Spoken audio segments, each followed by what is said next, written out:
No nome do Senhor Jesus Cristo.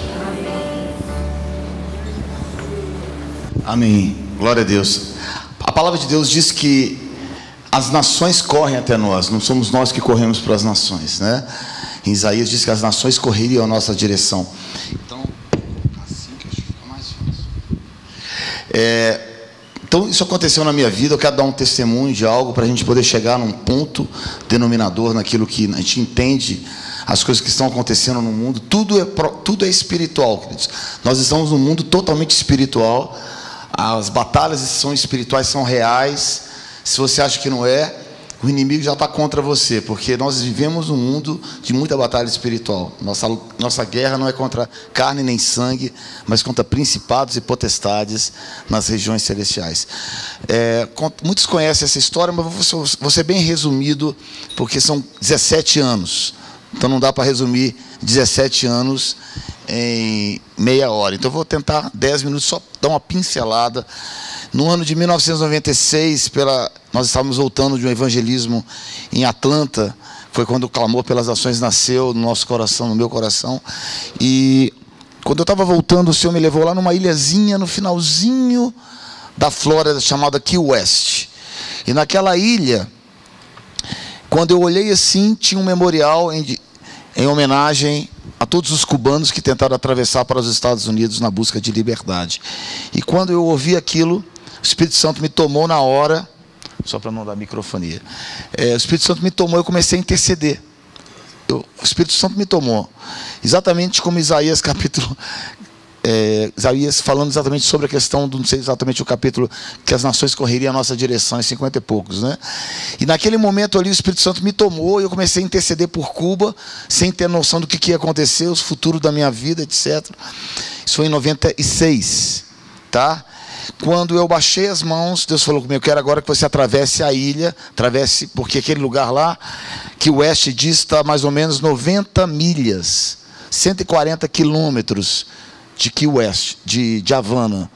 Então é um estreito da Flórida, né?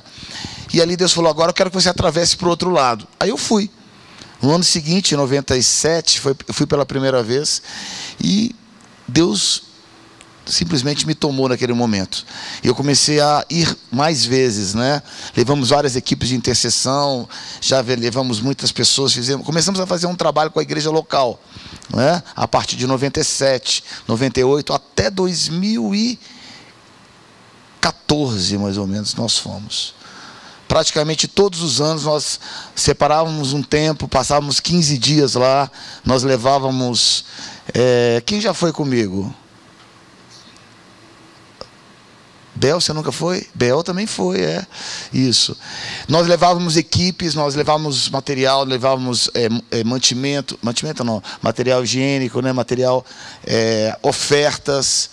E o nosso intuito era abençoar a igreja. Abençoar a igreja, abençoar a igreja. Nós não tínhamos a menor ideia do que o mundo espiritual estava desenhando e aquilo que a gente está envolvido até o dia de hoje. Eu não tinha a menor ideia. Simplesmente Deus falou assim: faz, eu comecei a fazer, né?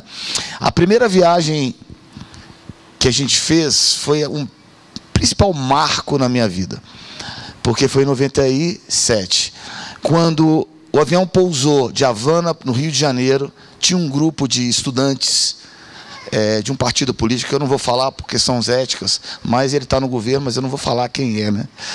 Mas eles começaram a bater no avião, a gritar, dizendo assim: um dia nós vamos transformar o Brasil em uma Cuba. Aquilo ali bateu no meu coração. Eu falei assim: Senhor, existe um plano diabólico de nações que a gente não tem a menor ideia do que ia acontecer. Isso foi em 97, tá, gente? 1997, faz as contas. Naquela época, esse espírito demoníaco começou a entrar principalmente na Venezuela. Foi quando tudo começou a acontecer. Na Venezuela era um país riquíssimo, por causa do petróleo, as coisas começaram a acontecer. Mas esse não é o intuito que eu quero falar essa noite, tá?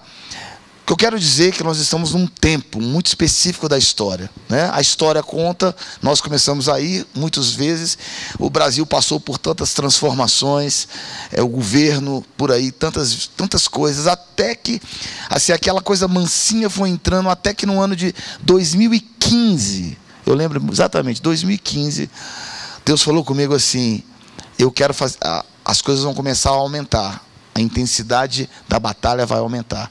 Porque nos primeiros anos foi tudo muito leve, assim. A gente não sentia, as pessoas não sentiram tanta coisa. Muito pelo contrário. Muitos até aplaudiram, né? Mas o plano é tomar países. O plano não é político, é muito mais espiritual. Existe uma potestade espiritual nas nações, querendo realmente tomar nações e violentar nações, porque essa foi exatamente o termo que Deus falou comigo sobre o que Satanás havia feito em Cuba. Ele falou, imagina uma mulher violentada. Foi exatamente o que Satanás fez em Cuba. Violentou a nação perdeu totalmente o sentido. Olha para a Venezuela hoje, olha para Cuba hoje. Não tem esperança nenhuma, queridos. Não há esperança. As pessoas saem de lá, lutam e não saem. É como uma areia movediça, lutam, mexem e não acontece. E tudo que eu ouvia no ano de 2000 Venezuela não é igual a Cuba. Hoje está pior do que Cuba. Então, mas o Brasil não vai acontecer isso. A questão não é que vai acontecer ou não vai. A questão é que já está acontecendo. Já existe uma batalha espiritual terrível na nação, já é real nas nações, e existe uma batalha muito mais, eu posso dizer, existe algo que eu posso dizer, um plano de possuir o Brasil por completo, né? Bem, tudo isso aconteceu até o ano de 2015, quando Deus falou comigo, a intensidade da batalha vai aumentar. Eu não escolhi nada disso. Deixa eu deixar claro para você. Não escolhi nada disso. A gente tem nosso ministério, todos conhecem o nosso ministério, ou muita gente conhece. Nós temos escolas, conferências, eu tenho convite, a gente viaja pelo mundo. Eu não escolhi isso. Tá? Eu não escolhi, mas a coisa vem, está vindo e aumentou. E você vai entender por que nós estamos aqui. Quando eu contar o que aconteceu nas últimas 2 semanas. Tá? No ano de 2015, Deus falou comigo assim, tira sua família do Brasil. Por quê? Porque Jezabel vai aumentar a sua intensidade na nação. E eu me lembro que a gente fez um culto lá na Lagoinha, não sei que vocês estavam lá, Sandra estava lá, nós fizemos um culto de arrependimento. Era dia de Yom Kippur, dia 23 de setembro, se a minha memória é boa, 23 de setembro de 2016. Nós saímos do país em 2015 e em 2016 nós fizemos esse culto. Lá na Lagoinha tinham vários profetas, vários intercessores, não vou nem citar, muita gente. E naquele dia Deus falou comigo assim, a intensidade da batalha vai aumentar no Brasil, vocês agora vão ver as garras do inimigo. Vão começar a enxergar, ver. E ali nós estávamos com, a Isenete estava lá, pastor Judson, eu e várias pessoas. Até que em um determinado momento, o Espírito Santo falou comigo assim, o Brasil está como Jonas no fundo do barco, dormindo, esperando algo acontecer. Mas o barco está se despedaçando e ninguém está percebendo. E quando isso aconteceu, eu falei assim, o que a gente precisa? Deus falou, eu preciso que a minha igreja se posicione e pule no mar, para que a tempestade acalme. Está em Jonas capítulo 1. E eu entendi, o que o Senhor quer de nós, Senhor? Deus, nós queremos uma igreja posicionada. E eu comecei a entender que a igreja brasileira não é uma igreja posicionada. Eu comecei a entender que a igreja brasileira é uma igreja sem identidade. Nós não temos identidade, nós não temos paternidade. Porque a gente não tem paternidade, a gente não sabe para quem nós somos. Nós somos a nação do quase. Até que eu entendi um pouco mais da história. Se eu contar a história para vocês, eu aprendi a história do Brasil, que quando nós fomos ser independentes, quando Dom João VI, né, chegou no Brasil no ano de 1808, pouco antes da nossa independência, eu descobri uma coisa muito peculiar, que é interessante a gente entender. Que quando eles vieram com toda a corte portuguesa e o rei pisou aqui, é porque estava tendo uma batalha na Europa. Napoleão estava invadindo toda a Europa, inclusive Portugal, e Portugal não ia existir mais. certo? E a corte veio para cá, fugindo de Napoleão. Todo mundo que conhece a história sabe o que eu estou dizendo. Só que eu não sabia de um detalhe. Eu descobri um detalhe muito interessante, que quando Napoleão saiu de lá, ele fez um acordo com a Inglaterra. E o acordo com a Inglaterra era o seguinte, que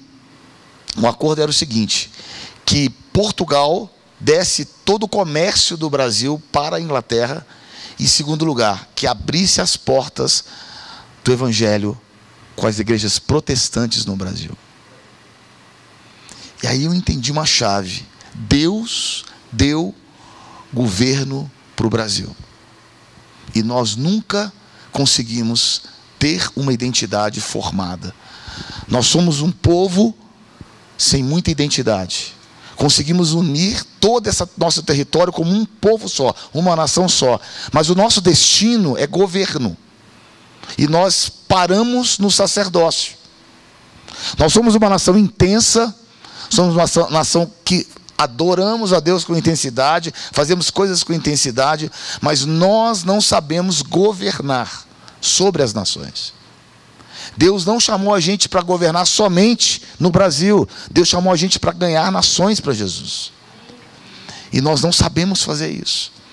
Resumindo, queridos, quando eu entendi tudo isso, naquela hora Deus falou comigo assim: eu quero que vocês, naquele momento, destituam esse governo.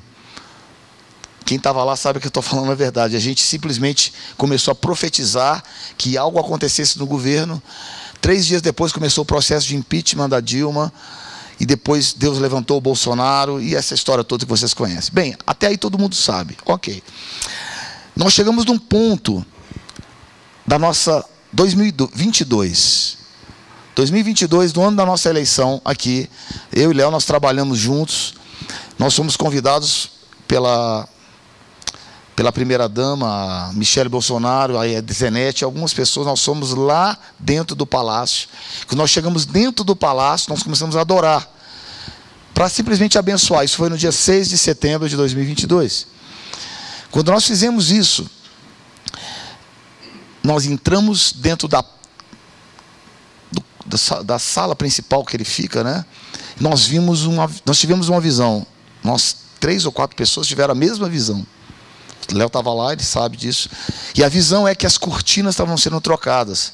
Tamanha a intensidade de feiticeiros, de feitiçaria, sacrifícios, macumbaria contra a nossa nação. Nós ouvimos aquilo e nós entendimos que ia virar o governo, que a macumba estava ganhando a igreja, que a feitiçaria estava ganhando as orações. E eu perguntei, Senhor, por que as orações da igreja não foram ouvidas? Isso eu estou dizendo antes das eleições. Antes das eleições. E nós começamos a entender que a igreja estava orando por libertação. A igreja estava orando, Senhor, me livra desse cara. Ao invés da igreja estar pedindo, Senhor, eu me arrependo dos meus pecados. Ao invés da igreja chegar diante do Senhor com orações quebrantados, rasgados, pedindo, Senhor, tem misericórdia de nós, nós temos pecado, nós merecemos esse governo, nós merecemos isso, porque a Bíblia diz em 2 Crônicas, capítulo 7, versículo 14, se meu povo, que se chama pelo meu nome, se humilhar, orar, se arrepender dos seus maus caminhos, então eu ouvirei dos céus e perdoarei os seus pecados e sararei a sua terra. Então a condição de sarar a terra é o arrependimento. A condição não é oração. Meu Deus, como assim? Tem orações que não são ouvidas, porque não são movidas por arrependimento. O Brasil orou, e orou muito, mas não orou da forma correta. O Brasil orou muito, mas orou com corações não corretos. E aí Deus falou com a gente, nós perguntamos ao Senhor o que nós devemos fazer. Deus falou com a gente assim, vá pelo Brasil afora, levantando adoração, porque a única forma de cancelar decreto é a adoração. É mudar a atmosfera do lugar. E nós fizemos isso, nós rodamos o Brasil inteiro, desesperado, até que no final, no último dia, A igreja, ao invés de se arrepender, ela se coloca cantores, artistas, pregadores, ao invés de se arrepender.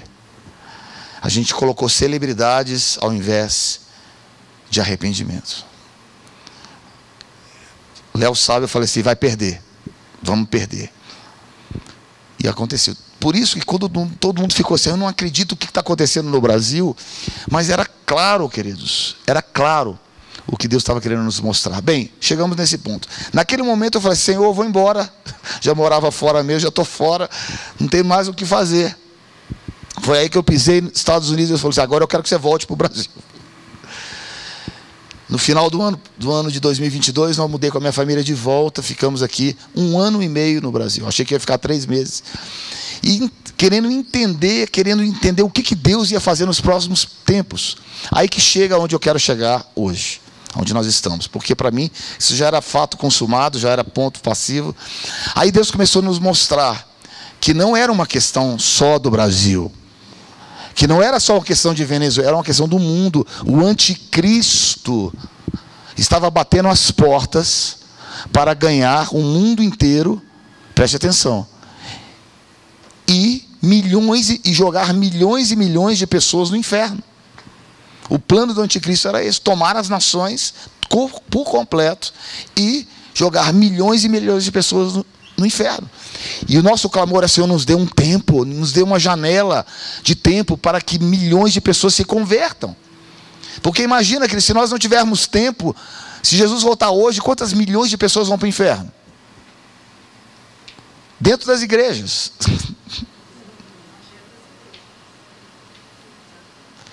Aí veio o clamor. Qual é o clamor? Senhor, nos dê um tempo. Senhor, nos dê um tempo para o mundo, para o sol, como o Senhor fez com Josué, para esse sol, para esse tempo, e para a igreja, para um outro momento que o Senhor quer fazer. Aí que Deus começou a nos alinhar, e do nada, como eu falei assim, eu não fiz nada, meu Deus, eu não fiz nada. O Senhor me colocou num grupo, lá nos Estados Unidos. Eu fui convidado pela Cindy Jacobs, não sei quantos conhecem Cindy Jacobs. Fui convidado por ela, por um grupo de 200 pessoas para intercederem pelos Estados Unidos. Isso começou a acontecer há 3, 4 anos atrás. E todos os anos eles se reuniam, todos os anos eles se reúnem. Em torno de umas 200 pessoas, profetas e intercessores do mundo inteiro, se reúnem em Dallas para parar para ouvir o que Deus tem para as nações. Não fui eu que me escolhi, como eu disse. O Senhor colocou isso na nossa mão. E eu fui convidado e fui. Quando eu chego lá, eu encontro uma igreja se preparando para uma eleição? Não, para uma batalha espiritual. Querido, o que aconteceu agora na eleição nos Estados Unidos não foi uma eleição. Se você acha que foi uma eleição, você está completamente enganado. Foi uma guerra espiritual de alto nível. Satanistas, todos os níveis, algo muito... Só que tem um detalhe, a igreja se preparou para este confronto. Há 3, 4 anos atrás, a igreja começou a reunir grupos, começou a trabalhar em cada estado, começou a entender que se ela não se posicionasse no ano da eleição, já era tarde demais. É muito fácil, queridos. 1 mês antes da eleição, a gente botar aqui, ó, jejum, oração, jejum, oração, jejum, oração. Não dá tempo, não dá tempo. O que Deus quer de nós é uma preparação de guerra. Porque vamos perder o Brasil se não fizermos isso. E sabe o que aconteceu ali? Eu fui convidado dessa vez, essa última, tem 3 anos que eu fui, só o ano passado que eu não fui, os anos anteriores eu fui. Esse ano eu falei assim, eu vou, vai ser exatamente na eleição. Eu chego lá no dia 4 de novembro agora, em Dallas. Quando eu chego em Dallas, tem um jantar, aí vem uma primeira pessoa subindo, vários profetas, Chuck Pierce, Todd White, estava o Luingo, Cindy Jacobs. Luingo é o que organizou o The Call, o Descend no mundo. Nós chegamos lá e começamos a ouvir o que Deus estava falando com eles. A coisa mais incrível, queridos, Deus começou a falar com eles assim. Deus já estava falando que eles tinham que se preparar, porque a batalha era contra Jezabel. Porque a batalha era contra Jezabel. Eles fizeram o quê? Eles reuniram 250 mil mulheres em frente a Washington DC para pedir perdão pelos pecados da nação. 250 mil mulheres diante de Deus e ali da Casa Branca, e mais 10 milhões de pessoas pela internet intercedendo, chorando pelos pecados dos Estados Unidos. Você sabia que aconteceu isso? Quantos sabiam disso? Isso aconteceu em outubro passado. E esses organizadores fizeram isso, e quando eles chegaram lá em Dallas, eles começaram a confessar os pecados uns dos outros. E Deus falou: esse é o caminho. Não tem outro caminho. No dia da eleição, queridos, Deus falou conosco que a adoração era um papel fundamental. A gente chegou lá com essa palavra e nós começamos a adorar, tivemos um tempo profético. Quando foi no final da tarde, o Espírito falou conosco assim: fiquem em paz. Caiu uma paz. Uma paz caiu nos nossos corações. Um olhando para o outro, nós começamos a rir. Tamanho cheio do Espírito Santo, e uma paz caiu nos nossos corações. Queridos, o que aconteceu ali foi algo tão tremendo, porque em cada estado tinham intercessores, grupos de advogados preparados para que não houvesse nenhuma fraude. Existiam intercessores que iam atrás de todos os rallies, que eles chamam, que aquelas cruzadas, orando, repreendendo Jezabel naquele estado. Houve um processo assim de organização violenta, porque eles entenderam que não era uma eleição de um país, mas era o destino do mundo inteiro que está sendo traçado. Eles entenderam isso. Só que nós não temos cultura de guerra. Nós não temos cultura de guerra. Nós somos um povo pacífico, até demais. Não temos cultura de guerra. E a minha pergunta para você é hoje: vamos nos preparar para que Deus nos dê esse país?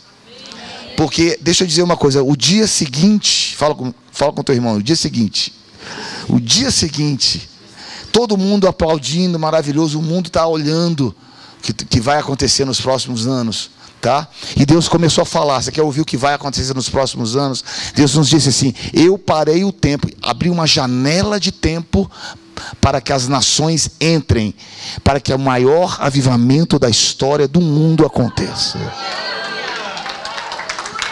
Pode aplaudir, que é para o Senhor.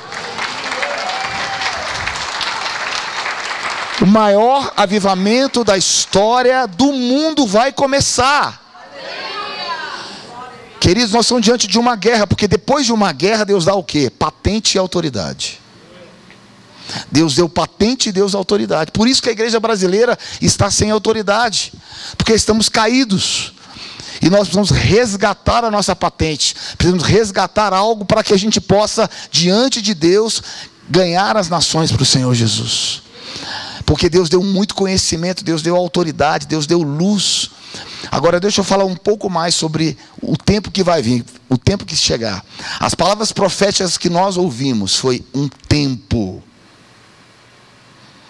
Deus parou o tempo, como Ele parou o sol, Ele parou um tempo. Por que Ele parou esse tempo? Porque Ele ama os perdidos. Ele ama os perdidos. Depois desse tempo, quanto tempo vai ser? 5 anos, 10 anos, 20 anos, 30? Nós não sabemos, não cabe a nós, mas isso vai começar a acontecer. E Deus nos disse: depois desse tempo, Satanás vai vir com toda a sua fúria, com toda a sua podridão, e o espírito de anticristo vai tomar as nações. Aí chegou o tempo do fim. Queridos, preste atenção. Só que nós estamos diante de uma janela. Essa janela vai se abrir a partir de 2025. Está diante de nós. E aí eu comecei a perguntar: Senhor, o que nós devemos fazer aqui no final do continente, aqui na América do Sul, que pertence a nós? Porque eu era um representante lá, eu não escolhi nada disso. Na verdade, eu não queria nada disso. Mas o Senhor falou comigo assim: eu quero proclamar esse ano aceitável ao Senhor. Nós vamos experimentar o maior avivamento. Eu falei: como vai ser esse avivamento? Aí que vem a mensagem. Agora eu vou dar a minha mensagem. Como vai ser esse avivamento? Todos entenderam que é uma janela? Sim, é uma janela. Então nessa janela vai acontecer coisas sobrenaturais que normalmente não acontecem. Então vamos lá. Primeira coisa que Deus falou comigo, que essa janela que vai abrir a partir de 2025 e 6, Deus vai nos dar autoridade a partir de agora. Porque Deus já nos deu essa autoridade. Deus falou conosco assim, falou comigo, na verdade. Eu estava chegando, eu vim para a conferência aqui na Central, e quando eu estava subindo, Deus falou comigo, assim vai ser essa janela. Se você quiser guardar, entender, assim vai ser esse tempo que nós vamos viver. Vai ser um tempo de pessoas com corações quebrantados. Será um tempo, essa janela de tempo, será como o avivamento de Evan Roberts no país de Gales.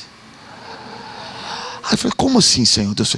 O que nós vamos viver nos próximos anos no Brasil e no mundo, a partir dos Estados Unidos e o mundo inteiro, nós vamos nos conectar, milhões e milhões de pessoas vão ser salvas para o Evangelho nessa última onda. Eu creio nisso. E Deus falou conosco assim, vai ser como o avivamento de Evan Roberts. Eu comecei a estudar, então Senhor, então como é o avivamento? Como foi? A gente ouve muitos, mas eu comecei a estudar como foi esse avivamento. E eu comecei a descobrir que o avivamento era feito de jovens. Deus quer salvar os nossos jovens que estão perdidos, que estão simplesmente cantando sobre algo que eles ouviram falar, mas nunca tiveram uma experiência profunda, que muitos estão simplesmente frequentando cultos e igrejas, mas não carregam o fogo do avivamento. Então vamos lá, todo mundo entendeu? É aqui que começa a minha mensagem. Primeiro eu fiz um panorama histórico. Como vai ser esse avivamento? Esse avivamento então vai começar a partir do ano que vem. As características desse avivamento vai ser um avivamento de quebrantamento. Evan Roberts e toda aquela turma de jovens eram jovens de 20 e poucos anos que ferviam com um desejo de serem cheios do Espírito Santo. Haverá um grande mover de manifestação do Espírito Santo. E toda a nossa religiosidade vai ter que ficar para trás, senão você vai ficar de fora. Se a sua religiosidade falar mais alto, você vai ficar de escanteio, cara.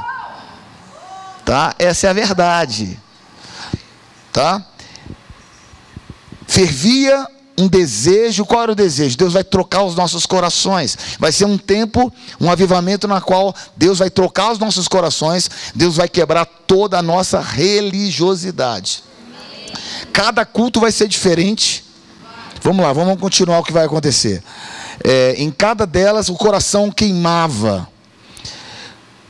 Meu Deus. Deixa eu te falar. Ali vai ser um tempo. Aqui, ó, cheguei. Vai ser um tempo onde a busca pela presença vai ser exatamente o maior desejo de todos. O desejo de todos não vai ser mais ter um prédio novo.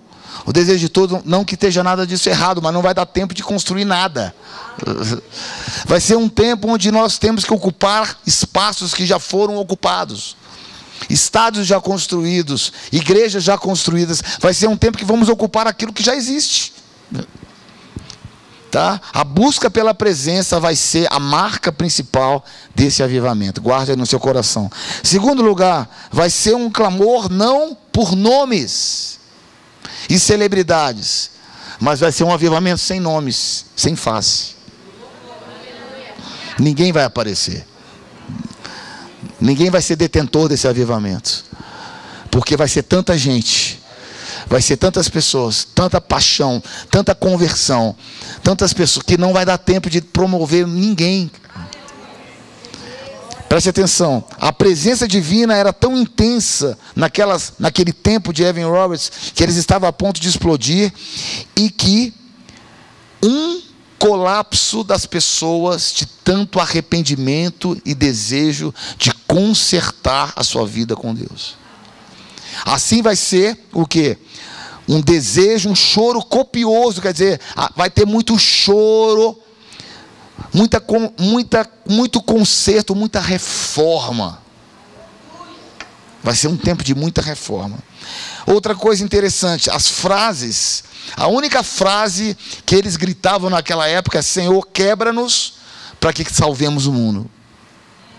Nós só vamos salvar o mundo se a gente for quebrantado e quebrado. Então essa era a frase principal do povo do avivamento de Evan Roberts. Outra coisa muito interessante, um desejo intenso de confissão de pecados. Qual foi a última vez que você frequentou um culto onde todo mundo confessava pecado? Qual foi a última vez que a gente estava num culto aqui e pessoas não queriam mais microfone, não está preocupado com rede social, não está preocupado com celebridade, não está preocupado em tirar proveito de nada, mas simplesmente abrir e rasgar o coração para que Deus, o desejo ardente, para que Deus faça algo. Assim também vai ser. Vai ser um avivamento onde nomes não vão aparecer, uma geração sem face, uma geração sem nomes, uma geração que não se detém diante dos problemas. E uma outra característica também, uma geração... os cultos naquela época não tinham a hora de começar e nem terminar. Nós vamos quebrar todos os relógios das igrejas. Porque sabe por que a gente tem vontade de ir embora? É porque Deus não apareceu.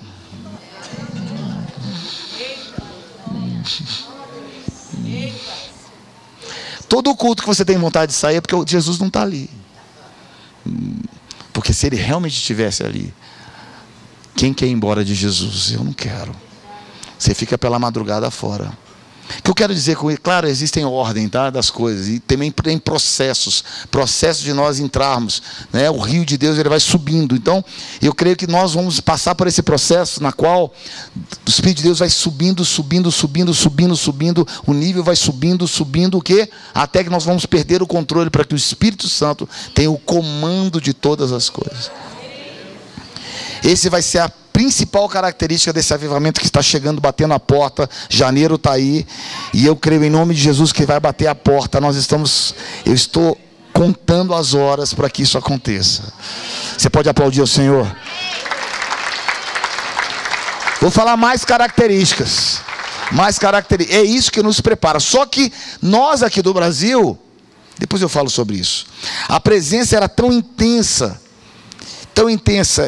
que as pessoas entravam no púlpito, começavam a pregar, e o desejo era consertar a vida com Deus. Eu já falei. Mas de uma outra forma, eles eram tomados por espíritos de intercessão pelos perdidos. Então o avivamento não tem o fim em si mesmo. A adoração não pode ter o fim de você se sentir bem, estar na casa de Deus, a não ser te capacitar, te encher do Espírito Santo, para você sair pela porta fora e ganhar alguém para Jesus. Então esse avivamento vai ser cheio de quê? De propósito. Diga para o teu irmão, propósito. A glória de Deus vai descer e as pessoas vão entender que haverá um grande propósito no enchimento do Espírito sobre todas as coisas. Amor pelas almas e zelo pela presença, tá? Os historiadores dizem que o avivamento de Gales, ele se estendeu por alguns anos, e o marco foi algo tão tremendo que reformou toda a sociedade. Pararam-se os entretenimentos dentro das igrejas, principalmente. Mas lá não, obviamente, de Gales foi mais intenso. Parou o entretenimento do lado de fora. As pessoas pararam, as cidades mudaram. Não existia mais o que cadeias eram abertas, porque todo mundo se convertia, não tinha nada. Mais intenso ainda que acontecia em Gales, preste atenção. Eram tantas pessoas convertendo que não existia ninguém nos bares. A minha pergunta é: que avivamento é? Que a gente está cheio de igreja e os bares estão cheios. O verdadeiro avivamento, ele transforma e ele contagia a sociedade. Ele contagia a sociedade. Se nós estamos vivendo crescimento ou inchaço? Essa é a minha pergunta. Ou temos muita gente perdida dentro das igrejas? Preste atenção. E houve mover do Espírito Santo. Um determinado culto lá, o Evangelho, isso contagiou tanto os jovens da sua igreja, que passaram a viajar pregando santidade e vida. As pessoas largaram as suas vidas pessoais. É o tempo que as pessoas vão fazer a obra de Deus voluntariamente. Deus vai trocar as motivações das pessoas. E nós vamos voltar a ter jovens com motivações corretas. Nós vamos ter pessoas viajando, correndo a presença de Deus, fazendo as coisas certas na hora certa. Existia uma influência irresistível. Por quê? Quando Deus desce, quando existe uma capacitação do alto, a palavra vai como fogo, queridos. Então, ela é irresistível. Essa é uma unção que posso dizer assim, ela quebra todas as barreiras do pecador. Outra coisa importante para você entender: as reuniões, o ambiente era descrito como temível, cheio de uma influência irresistível. Pessoas se tornavam convictas dos seus pecados, de modo que choravam e clamavam em agonia, confessando diante do Criador. O fenômeno rapidamente se espalhou. Cultos com essas características passaram a acontecer em toda aquela nação. Quando se sucedeu, Evan Roberts deixou de anunciar que estaria, preste atenção, ele não falava para onde ele ia. Ele era movido pela nuvem. As reuniões que se seguiam não tinham ordem, nem tinham hora para acabar. Você pode dizer assim: puxa, pastor, mas eu gosto de ordem. Depende da ordem. Uma vez eu vi uma frase que me marcou muito. Nunca mais eu questionei Deus por isso. Se você sair daqui agora e for lá no cemitério do Bonfim e ver cada um no seu devido lápide, ninguém vai estar gritando, ninguém vai estar falando nada, e vai estar tudo em ordem. Mas é morte. Se você sair daqui para um lugar cheio de criança, uma bagunça, gritando para lá e para cá, mas tem vida. Você prefere vida ou morte? Ordem ou desordem? Depende da sua forma de ver. Nós temos tanta ordem, mas não temos vida. Está tudo em ordem, mas não tem vida. Eu prefiro cheio de criança. Eu prefiro bagunça do Espírito Santo, mas a ordem de Deus. Outra coisa, queridos, as confissões públicas eu já falei, tá? Uma última coisa que eu queria falar aqui, sei que já está tarde, mas eu queremos orar. Apesar do fim daquele movimento, as igrejas continuavam cheias, os reflexos se fizeram sentir em outras nações. Nós vamos inspirar nações. Quantos acreditam que o Brasil é celeiro das nações? Mas o que a gente vai levar para as nações? Religião? Vamos levar cantores, pregadores? Ou nós vamos levar homens cheios do poder do Espírito Santo? Homens e mulheres cheios do... Vocês estão entendendo, queridos? Nós vamos exportar. Mas o que nós vamos exportar? Hoje a gente está exportando o quê? E eu quero deixar uma palavra para você, lá em Ageu. Abra comigo, por favor. Essa palavra Deus me deu ontem. Em Ageu. Para completar a obra, para a gente poder estar orando. Ageu capítulo 1 diz assim, queridos, que a gente planta muito e colhe pouco. Ageu capítulo 1 diz assim: por isso veio a palavra: é tempo de morar em casas de fino acabamento, enquanto a minha casa continua destruída. E estamos vivendo um tempo onde os templos estão perfeitos, lindos, mas a casa do Senhor está abandonada. Mas pastor, mas o que é a casa do Senhor? Olha para o teu irmão do teu lado aí. Essa é a casa do Senhor.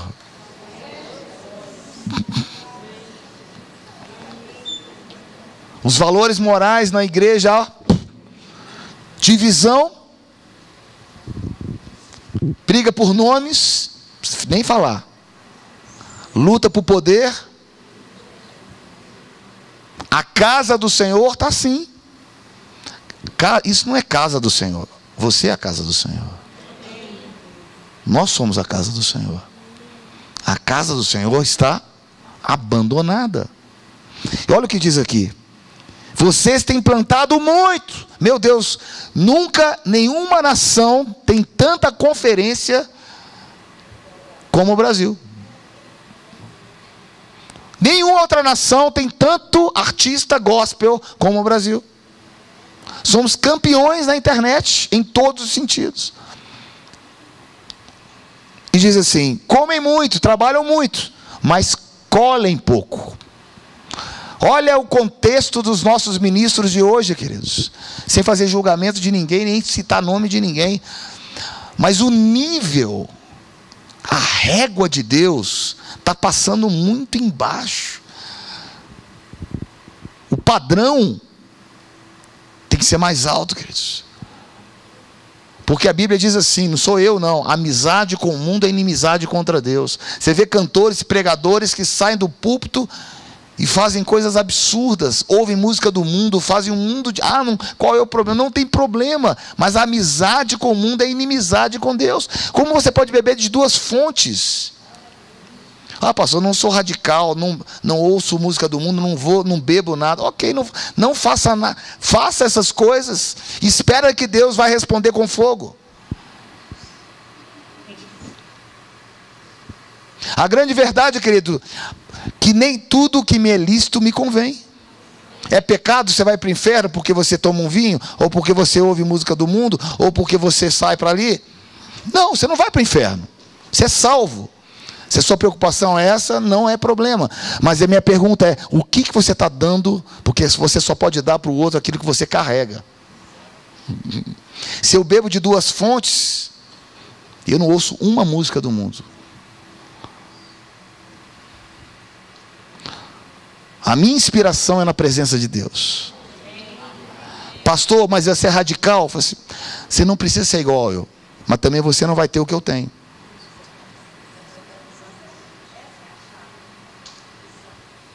Ser melhor, não sou pior dos pecadores, meus queridos, redimido pela graça do sangue de Jesus. É exatamente por isso que eu não quero me contaminar com o mundo.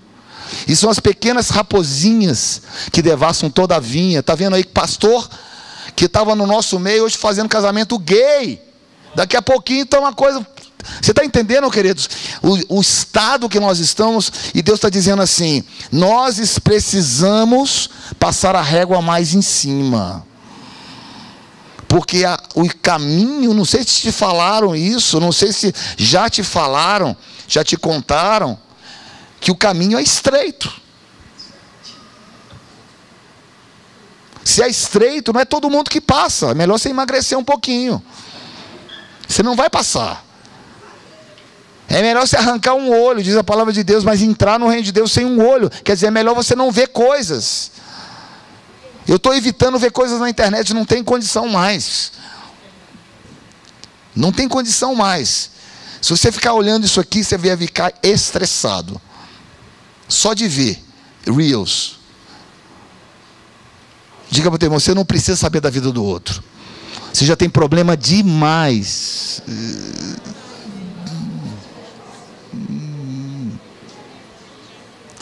Olha outra coisa aqui, queridos.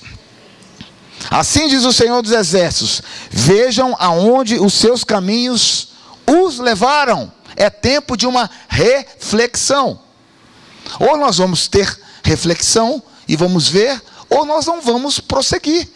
Porque isso é uma característica de americano. Eu moro lá há mais de 8 anos, há 10 anos que eu estou nos Estados Unidos. 2 anos quando eu era mais novo e 8 anos agora. No total são uns 10 anos.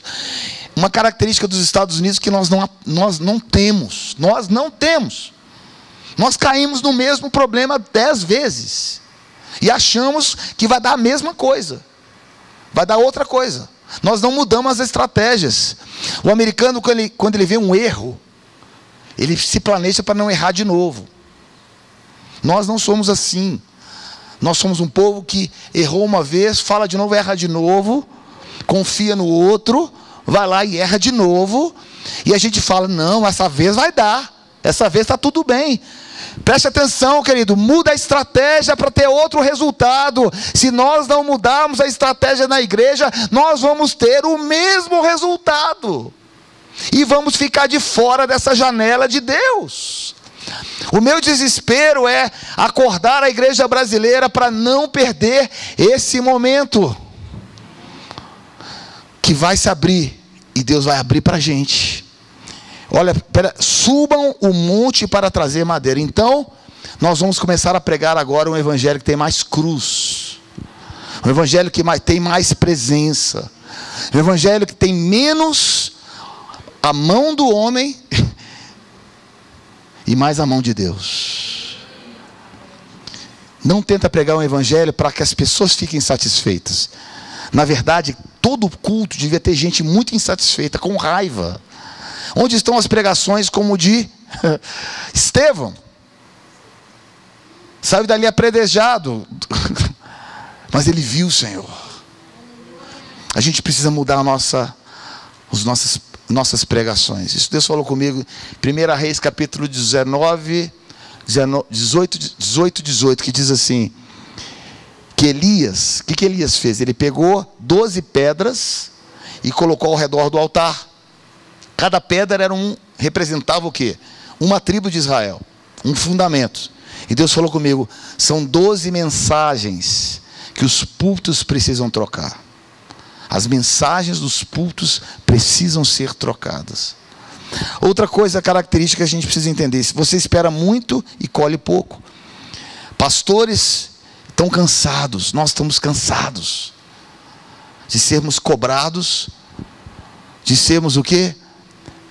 Comparados, e a régua é muito grande. Se você tentar alcançar o que todo mundo está fazendo, você vai ficar cansado. Só que muita gente está fazendo muita coisa que no final é vento. Outra característica, queridos, diz aqui, por essa causa eu retive o orvalho. Está em Ageu capítulo 1, versículo 10. Por isso eu segurei o orvalho.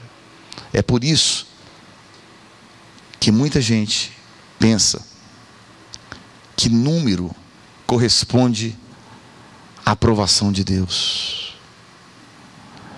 Mas o que marca uma obra não é o número da igreja.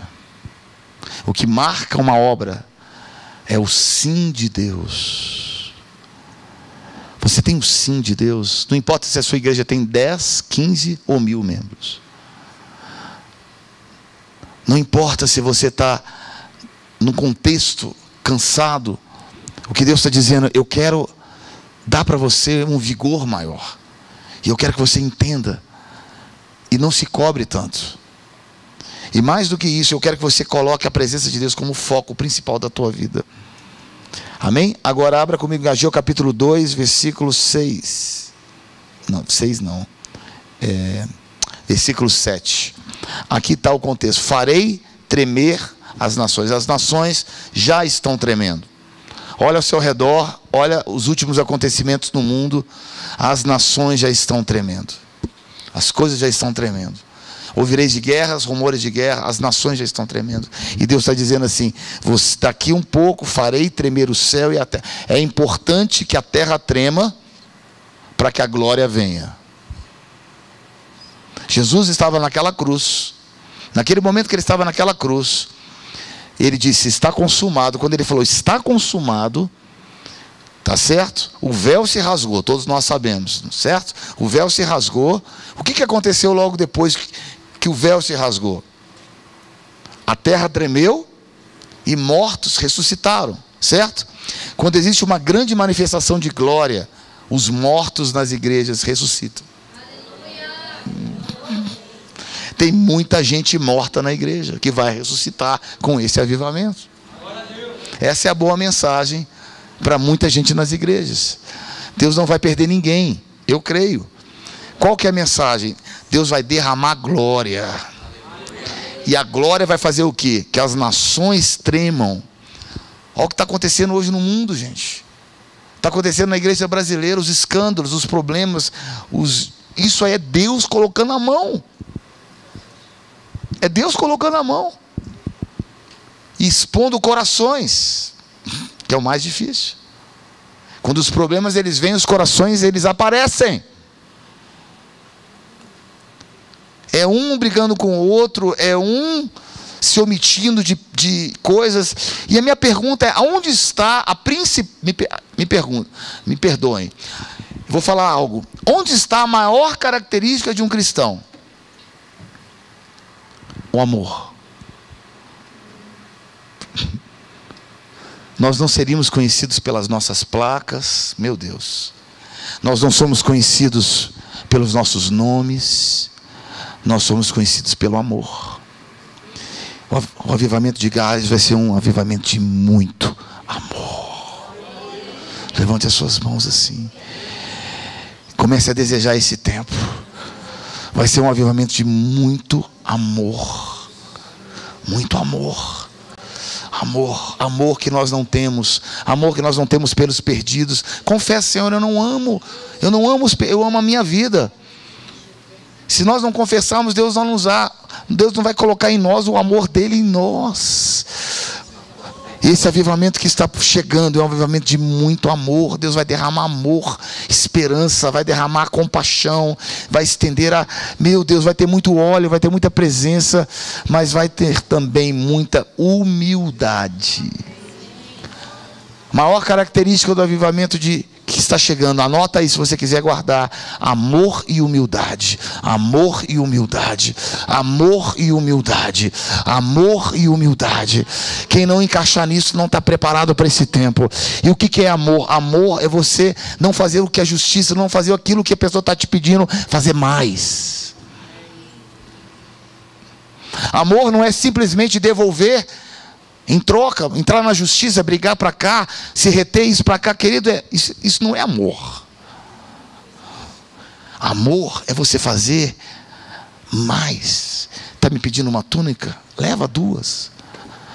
Uma face. Querido, esse é o evangelho que eu conheço. Esse é o evangelho que Jesus pregou. Eu não estou pregando um evangelho meu. Jesus disse assim: se a sua justiça não exceder dos fariseus, se a nossa justiça for uma justiça própria, tudo que a gente está fazendo é para a gente. Você está construindo um império para você. Você está construindo um nome para você. Nós estamos construindo casas, mas não são casas, são prédios. Casa é você. Casa somos nós. Esse avivamento que está chegando é um avivamento de muito amor, muita presença e muita humildade. Miqueias capítulo 6, versículo 8. O que você pede? O que o Senhor pede de mim? O que é bom que o Senhor pede de mim? Que pratiques justiça, que ames a misericórdia e andes humildemente diante do teu Deus. Tudo que Deus quer de nós é nos prepararmos. Eu contei tudo isso, eu falei tudo isso para abrir a nossa esperança e falar: Senhor, e aí? O que nós devemos fazer? E Deus falou comigo assim: prepara um caminho. Prepara um caminho. Uma reforma. Feche os seus olhos, queridos. Senhor, em nome de Jesus, nós oramos para que nós, como liderança, sejamos os primeiros a nos humilharmos. Sejamos os primeiros a nos humilharmos. Traga em nós um desejo de nos quebrantarmos. Se nós queremos a nossa igreja queimando por Jesus,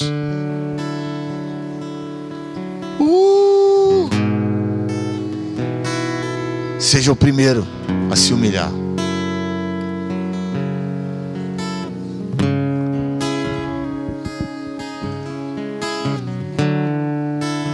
Jesus, nós oramos que essa reunião tem um único objetivo, Senhor. O objetivo é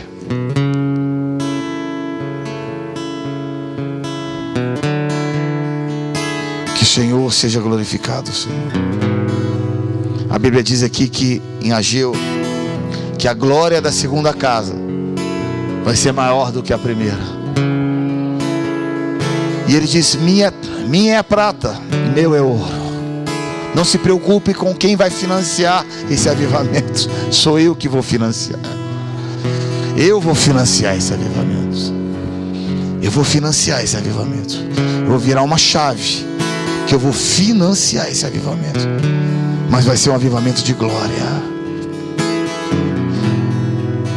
Eu queria chamar você a ficar de pé no seu lugar. E você como pastor, você como líder, você como membro, não sei quem você é, mas que você deseja a glória e deseja esse momento da história. Mas eu posso te garantir que Deus vai mexer na sua estrutura. Abalarei os céus e a terra. Ele abala o céu, ele abala a sua estrutura. Mas se Deus abalar a estrutura da sua igreja, não tenha medo do novo de Deus. Não tenha medo daquilo que vai aparecer depois que Deus abalar. Não tenha medo. O que nós temos que ter essa mentalidade, temos que ter esse coração. Não podemos continuar tentando a mesma coisa e achar que vamos ter resultados diferentes. Precisamos da glória. Nós precisamos desesperadamente da glória. Precisamos desesperadamente da presença. Precisamos desesperadamente